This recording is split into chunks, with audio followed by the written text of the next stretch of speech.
You cannot control Kendrick Lamar. 3 diss tracks on Drake within 48 hours. Kendrick just dropped his nuke on Drake, and his second one, and his third one. This whole time, Drake has been playing his side of the rap civil war beef with a lot of gimmicks, literally talking about his meat. But Kendrick snaps back with Not Like Us, 616 in LA, Euphoria, and Meet the Grams. 20 minutes after Drake's most recent diss track, 6 minutes and 32 seconds of straight bars accusing Drake of all of these terrible things behind this extremely eerie and sinister piano beat.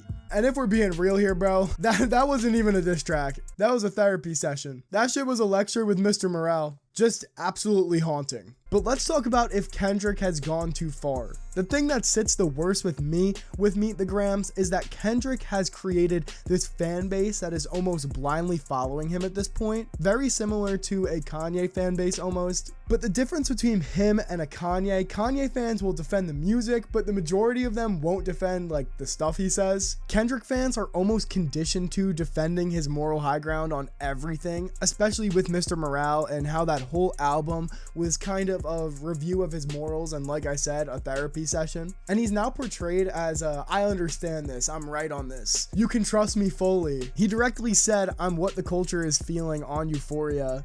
He's very associated with that culture, and for a lot of people he's very associated with race as well, which has been mentioned a lot on these tracks, making fans very emotionally connected to him. I'm a white guy from the suburbs, I'll never get that part of it, but the other stuff I can kind of understand. And that other stuff is a very dangerous power to hold, especially as a celebrity. When now he can just say, I'm great, I'm calling out this weirdo now, believe me. And if he says anything about me, it's not true. And this is a hard pill to swallow for fans of anyone, but your favorite celebrity or artist isn't always right. Not saying what Kendrick is saying is completely false, but from the past 24 hours, everyone believes these claims he's making with no proof, or almost to no proof, and calling Drake Drizzy the Diddler. And I say this as a D1 Drake hater too. I really don't mess with his music. Honestly, I'm pretty neutral in this entire thing. Like most of you, I'm just here for good music. But May 3rd is going to be an important day in rap for a long time, having 3 diss tracks, like I said, back to back within 24 hours, and in both cases, just absolutely going in with some pretty crazy accusations from both sides. But how much further can they take this before this turns into real life? And who is going to be the official winner of this beef? And along with that, what decides the winner of this beef? Because I think I know what it is, and the end result is not good. Honestly, back to what I said about this turning to real life, it definitely already has partially gone into real life a little bit with all of these different accusations from both sides being thrown out. I mean, from Drake's side, he talks about how Kendrick is cheating on his wife, beating his wife, and then on Kendrick's side, he talks about Drake possibly having a secret daughter and being a predator, where originally it felt like this beef was going to be about straight bars and who's the better rapper. It has definitely taken its turn from that. And honestly, at this point, I don't blame J. Cole for tapping out in the beginning. He definitely knew what was coming. He saw the calm before the storm, because this has gotten dark.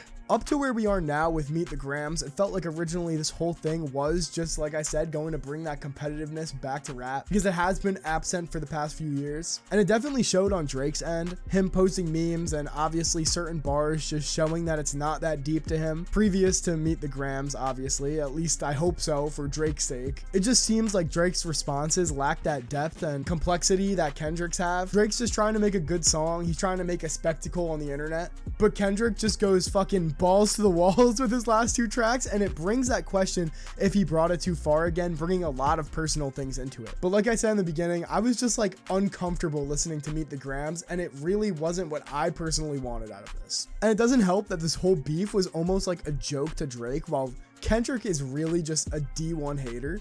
He's picking apart Drake's character, going after family, exposing all different things about Drake just in the cover image alone of this diss. And it's pretty clear that Kendrick has someone on the inside of OVO as well that is feeding him all of this secret information about him. The cover of Meet the Grams is literally a bunch of shit from the inside of Drake's dad's suitcase, showcasing personal medicine, Drake's one-of-one Maybach glove. There's a mole in the OVO camp. Having the receipts to some of the claims in the diss, as well as the diss being dropped 20 minutes after Drake's new one as well, it couldn't be more obvious that someone on Drake's team is helping Kendrick and has turned. But the whole point of this video, everything that's led up to this point that we are in now, has Kendrick gone too far? Has Drake gone too far? There are a lot more artists than just Drake and Kendrick in the background of this beef. Well, most of them are on Kendrick's side, but it's still a big number of artists either way. The Weeknd was one of them, addressed directly by Drake. And over the past couple of days of this video being recorded, the Weeknd's manager's house was robbed and shot up. Now, I'm not saying that this is Drake, but he has had accusations of things like this in the past, one of them being the murder of X, as well as some of the most famous rap beefs leading to violence like this as well, which I think fans of both sides can agree on this, that this is the last thing that they want. Along with that, like I said before, listening to that 6, almost 7-minute track of straight accusations from Kendrick just felt wrong. Like, it felt like I wasn't supposed to be hearing it. I just know from this point on, it's already pretty ugly and it's just gonna keep getting way worse. And I think this is only the beginning of bringing that real life stuff into it. And this is going to affect so many things, not only in their core fan bases, but in rap in general and how the general consensus of people thinks of both of these artists. Probably, like I said, one of the reasons that J. Cole tapped out is because he can't go this deep on either one of the artists in this beef and doesn't want to get cooked himself. And granted, this is bringing a lot of eyes back to rap after a little bit of a dead period, and I won't lie, it is very entertaining, giving us a lot of great music as well. Euphoria is heat and catchy as fuck, but I really don't think anyone will win out of this. This is just gonna get messier and messier, which a lot of people live for that. They love the messier it gets, but it's gonna turn bad for both artists, I'm telling you guys. Not in the fact that I think they're gonna fall off because it's Drake and Kendrick, two of the biggest artists in our time. I just think people are definitely going to see them in a way different light, especially if a lot of the things that are being said, like Kendrick beating his wife or Drake being a Diddy, turn out to be true. Right now, I think all we can do is just wait for more. Kendrick just seems to be dropping song on song on song, so I guess we have to wait for a Drake response. People are saying that Kendrick won, Drake won. Actually, I don't think anyone is saying that Drake won. But you guys get my point. We don't even know if any of this is true yet. We haven't seen if this is really everything in each of these guys' back pocket for disses and information that no one knows. And especially after Meet the Grams, I think we're going to see no more jokes and memes and light skin activity from Drake. I think we're going to get him just going in on certain things that no one knows, all while showing off receipts as well. All because that's what he needs to do or he's cooked. He's already like half cooked right now, but I really do think that Meet the Grams was Kendrick's red button and Drake might have something way crazier. If he comes back with something really good, and I mean this has to be like Meet the Grams times 10, which is going to be really hard to do, but if he does it, I think it can lock him in as last word and winner of the beef. Or winner of the beef, like I've been saying this entire video. Leave a comment of who you think is winning the beef right now.